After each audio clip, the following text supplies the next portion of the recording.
We're working with bread cone again. This delicious bread cone has a great shape, so easy to make so many different sandwiches. Today we're gonna use the one without sesame seeds, and we're gonna do a different take on chicken and waffles. So I have boneless chicken tenders that I've already cooked, and we're gonna put those right into the bread cone, push it all the way down to the bottom.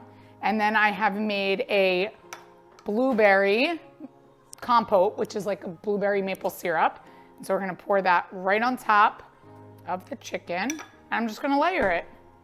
Keep going. So I'm giving you all these different ideas to work with the bread cone.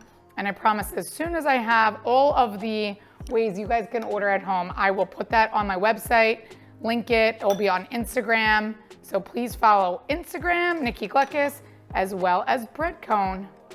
And we're gonna layer that right there. You know what? I'm gonna shove this last one in there. I'm gonna pour this blueberry on top. Look at that. So good and easy. This is a great on-the-go sandwich. You can wrap this up for your kids and their school lunch. Endless possibilities. For the full recipe, visit nikkigluckus.com. And I already told you, don't forget to like and subscribe and follow us on Instagram.